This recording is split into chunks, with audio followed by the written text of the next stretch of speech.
A couple of weeks ago, people around the world were alarmed over the volcanic eruption in Tonga, which also triggered a tsunami.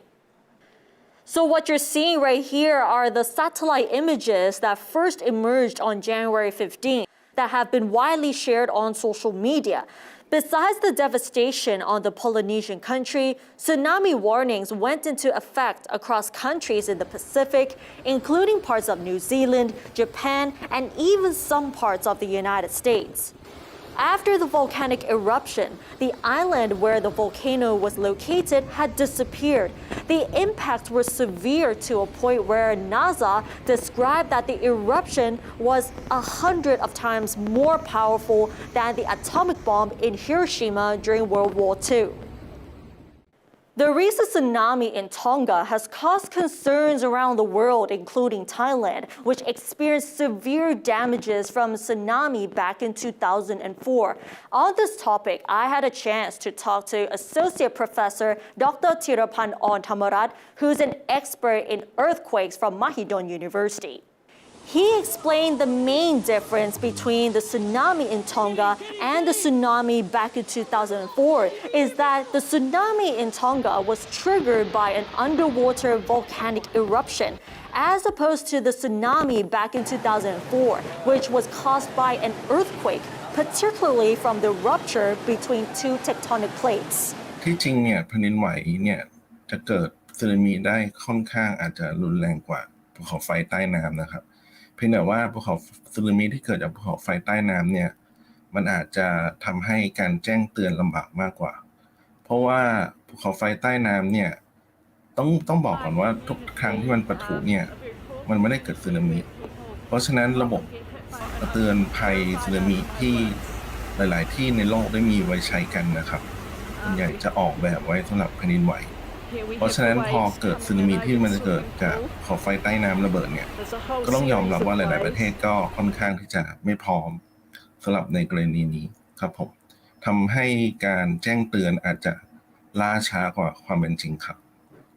As he explained, not all volcanic eruptions would cause tsunamis. However, in the case of Tonga, the aftermath was much more severe than expected, as the magnitude recorded by the United States Geological Survey, or the USGS, was measured at 5.8.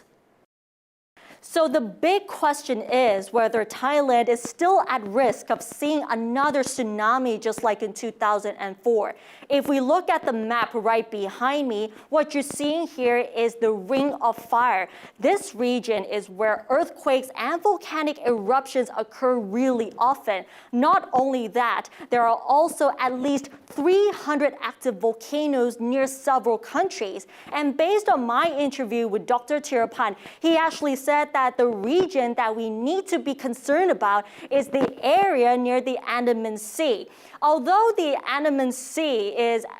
actually at risk of seeing another tsunami, but if we compare with the Gulf of Thailand, he actually said that the tsunamis there are less likely because the landform there is much steeper.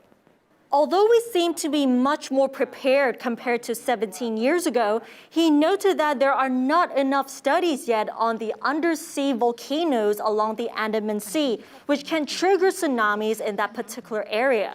Even though natural disasters cannot be avoided, we can reduce the impacts by being well prepared. Dr. Thirapan gave examples such as creating a map specifically on the locations at risk of tsunamis to avoid construction of buildings in those areas. Most importantly, the tsunami warning systems must keep functioning and the evacuation signs must be clear, in which he admits that some authorities were slacking off.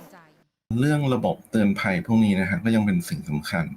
ที่ต้องคอยมีการพัฒนาและบำรุงและวิจัยต่อไปเรื่อยๆนะครับก็ถ้าสมมุติหากเราย่อหย่อนหรือเลิกสนใจในการพัฒนาหรือคอยบำรุงระบบพวกนี้ไปเนี่ยหากเวลาเราต้องการจะใช้นะครับมันก็จะทำให้เกิดความเสียหายเป็นวงกว้างนะครับเพราะฉะนั้นเรื่องเหล่านี้เนี่ยก็คงต้องบรรจุเข้าไปในแผนทุกๆปีนะฮะเพื่อให้มันมีการเตรียมพร้อมเวลามันเกิดจะได้มั่นใจว่าเรามีระบบและมีแผนที่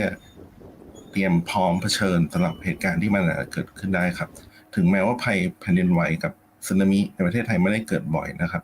แต่ว่าการเตรียมพร้อมนะครับจะเป็นสิ่งเดียวที่ทำให้เราสามารถอยู่ร่วมกับภัยพิบัติพวกนี้ได้ครับ